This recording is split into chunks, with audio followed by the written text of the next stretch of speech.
In 4 days from now, there is an upcoming NATO summit. At this summit, the members of NATO will be discussing the potential of Ukraine joining the alliance. This is very dangerous and something we all need to be incredibly concerned about. It is seemingly very, very plausible that within the next 2 months, we could be in World War III. If Ukraine were allowed into NATO, according to the articles of NATO, we would be sucked into the war. Every member would be sucked into the war, meaning World War III would undoubtedly break out. This should be a massive concern considering we are looking at two nuclear powerhouses, Russia and the United States. A Ukrainian membership in NATO would effectively be the deaths of millions and millions of people. But they don't care. The people who want this to happen do not care about the American people. They know that they can make a grand profit off of war. There will always be a large number of people who can make insanely high amounts of money off of these conflicts, off of death. And that's exactly what we are seeing here. We have warmongers on both sides of the aisle, by the way. This is not just, oh, it's the big mean Democrats. Oh, no, the frickin' liberals. No, it's the Republicans as well. Both sides see an opportunity to profit, and they want a war with Russia. We have seen that the United States is now sending illegal ammunitions to Ukraine to fight back against Russia. We are already in war. We are in a war currently, and we do not want to escalate any further from now. Remember during 2016 through 2020, you know what we didn't have? Any new wars. That was something Donald Trump did that almost no other president had done. Something that hadn't been done in a very, very long time. No new wars. Donald Trump did that. And then Joe Biden comes into office, and immediately a new war breaks out. Everybody was like, oh, Donald Trump is just crazy. He's going to send us right into some kind of global conflict. World War III, oh no. Who would have thought it would have been immediately after his departure that a new war would start? All Donald Trump did was work on getting the United States out of conflict, while Joe Biden throws us right back into it. This is because Joe Biden is a corrupt son of a bitch who wants you and your family all to die. He does not care if every single young American man dies because it means more money in his pockets. That is what we are looking at right now. And like I said, it's both sides of the aisle. Recently, Lindsey Graham put out a tweet, which he said, quote, I will be working with Republicans and Democrats in the Senate to pass a resolution urging the admission of Ukraine into NATO.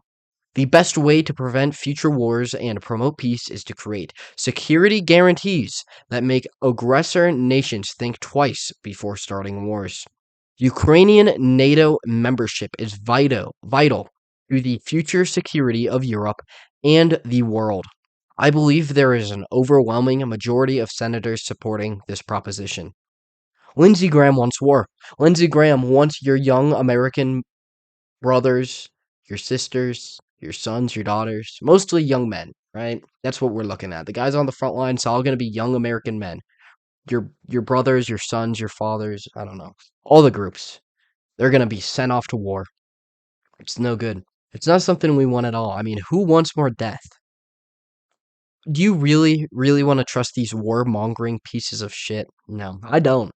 I'm sorry for the language in this video, but I am angry. I am genuinely angry about the prospect of World War III. This is not good for any of us. What makes Russia so evil? Why are they so bad? Why is everybody so scared of them? I always have to ask this question. I hear time and time again everybody talk about how awful Russia is and how evil they are. But what makes them so evil? Can anybody answer this question for me, please? Can a single person tell me what makes Russia so bad? Because I have failed to hear it. Nobody has given a concise answer on this. Nobody can actually pinpoint the negatives about Russia, why we are any better than Russia, because at this point I don't believe it. I see Russia as a state that is full of nationalism. The people love their country. They love their president. And I compare it to here, where it's full of corruption. We lie, we pretend like we have this freedom that we don't really have. We have politicians that want us dead. When I look at the war with Ukraine and Russia, here's something that you won't hear from any mainstream media source. Russia could have ran through Ukraine in 3 days. Russia could have flattened them with missiles, and that would be it. Because Ukraine does not have the firepower to stop all of Russia's missiles. Their defenses aren't good enough. They could have been flattened in 3 days, and then Russia wins. But Russia, unlike the United States and unlike these NATO countries, they care about citizens. They don't want a bunch of pointless death. So they're taking this very slowly. They're going as slow as possible, draining Ukraine of resources so that they can then send in their troops and take over. All Russian casualties have been what? What are they? They are prisoners. They are not the main Russian military. They are conscripts and prisoners. They're these guys who were, hired. The Wagner group. It might be Wagner. I'm not entirely sure. Wagner makes more sense, but I think it's Wagner. And that group, that's most of the casualties and then prisoners. It has not been the Russian military. That is what we've seen. Because Russia, again, they could have flattened Ukraine, rushed all their troops, done a blitzkrieg style attack, had a high amount of casualties, killed a lot of citizens, but they could have had Ukraine in 3 days. But instead, Russia is taking it slow, depleting Ukrainian defenses, and then they'll go in when there's very little risk left. That is what we are seeing Russia trying to do. And on the other end, you have Zelensky, who knows he's screwed, and he's trying to stall this out so he can make more money from it. And then he's hoping for a NATO membership so he can get United States boys to come over and die because he knows that the Ukrainian boys can't do it for much longer. He wants your sons to die. He wants your brothers to die. He wants your friends to die, your family to die. Zelensky has no problem with citizens dying, with military members dying. He understands that this is a lost war, but he doesn't care because he is protected. Zelensky is protected. Worst case scenario, he flees Ukraine. Best case scenario, he gets to keep his power and gets rich from this war. Because he does not care about his citizens. He doesn't care if they're all dead. He does not care at all. He's corrupt. He's not a nationalist. Putin, on the other hand, does care. He cares about his people. He cares about his military. He doesn't want them to die. That's why you don't see like a bunch of Russians. Like, I've never seen like an unpatriotic Russian. I mean, not many. You go and you can look at, the United States and NATO, and they're all like, man, I kind of support Russia in this. You don't see the opposite effect on that, at least not very often. I have seen very little of, these Russian boys saying, oh, yeah, I support Ukraine. But you see, like, most Americans support Russia over Ukraine at this point because they know that supporting Ukraine means death. It means World War III. Back onto this summit, though. So, like I said, 4 days from now, there is a NATO summit. At this summit, like I said, they will be discussing Ukraine and its involvement with NATO. Joe Biden said, which, I mean, I guess I don't know how much this actually matters because it is Joe Biden, so I don't know if we can trust his word. But what the White House has said at this point is NATO will not be accepting Ukraine into the alliance at this summit. However, they will be discussing the potential possibility. What I expect to happen is a false flag attack happens. Zelensky has been talking about how they think Russia is going to blow up the largest nuclear power plant in Europe, which is technically Ukrainian. However, Russia currently has control over it. There isn't much of a real reason for Russia to destroy this power plant. Strategically, it would be dumb. It would, because of the weather conditions, the radiation and the pollution from blowing up this plant could totally harm Russia. And based on what I've seen from Russia, they've been very nationalistic. They've been very protective over their own people and their own territory. I don't think they would do anything that has any risk of harming Russian ground. We've also seen them protecting Ukrainian ground. Like I said, they could have just sent a million missiles over there, flattened Ukraine, but they want to protect Ukraine because a lot of the people there wouldn't mind becoming part of Russia. So they don't want to hurt the citizens. They want to be able to bring the citizens over to Russia. Think about this. This is kind of the equivalent of like if America was invading Canada. We wouldn't just flatten Canada because, I mean, Canadian people are the brothers and sisters of Americans. What we would do is we do a long, drawn out conflict where we can eventually just absorb and unite together. That's what Russia wants to do with Ukraine right now. They don't want to just go in and massacre Ukrainians because, Putin views the Ukrainian citizens as his brothers and doesn't want to hurt them. It's a very nationalistic group. So, it would make no sense strategically for Russia to go after this power plant. However, what I expect to happen is if it does get it blown up, it was a false flag from Ukraine. Ukraine, in a last ditch attempt to get themselves into NATO, blows up the power plant, harms themselves doing it because it absolutely would, because it is technically on Ukrainian ground, even though it is now Russian territory after being taken over. And it is still being run by Ukrainian workers, so it is possible to do a false flag at this point.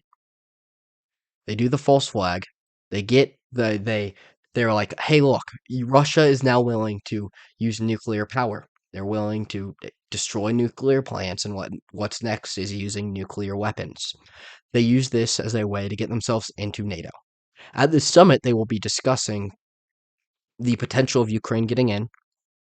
The Turkish president has already said that Ukraine deserves a spot in NATO, so there are many, if not most, members that are very open to it.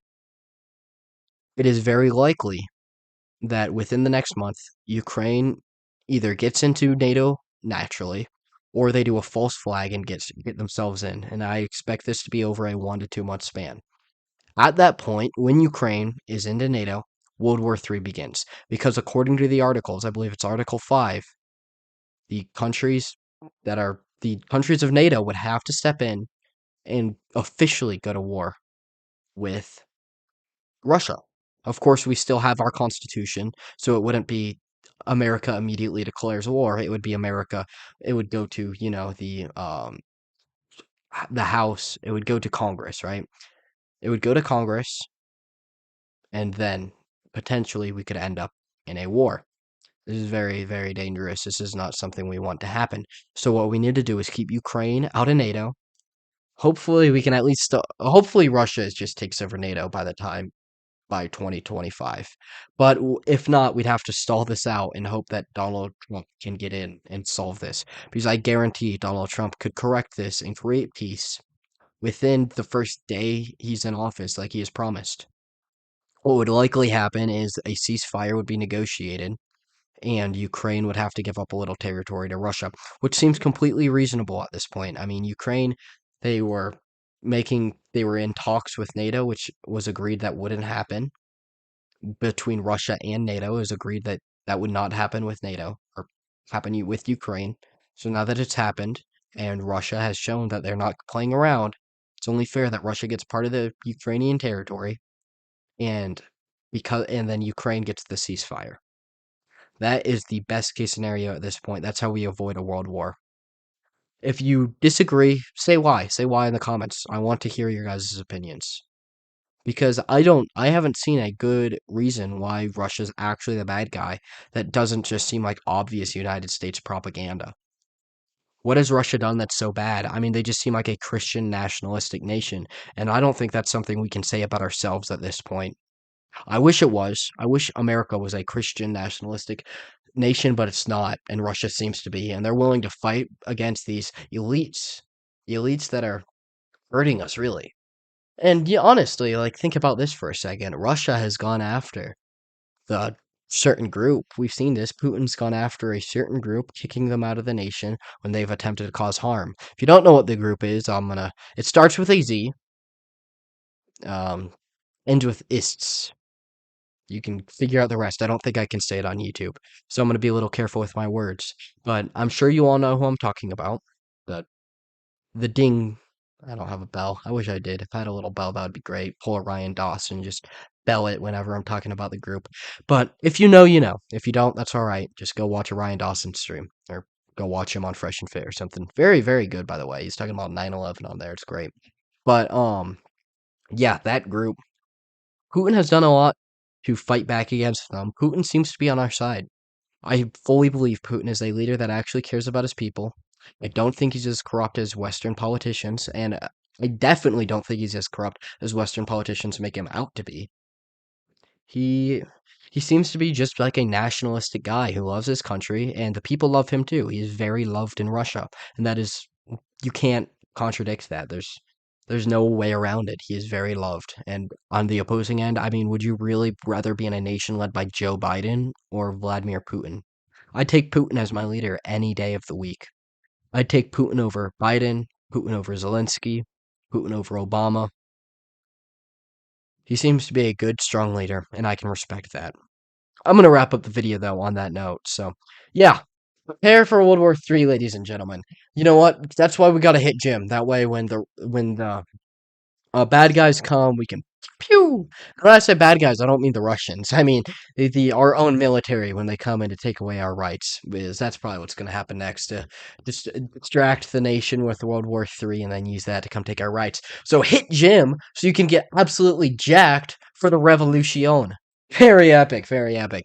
But yeah, like I said, I'm gonna wrap up the video. So long. Peace out. God bless y'all. If you enjoyed, like, subscribe, join the fight. I greatly appreciate it. And the only way we are going to take back this country is together. So yeah, like I was saying, join the fight. But yeah, like I said, I am heading out. So long. Peace out. And God bless y'all.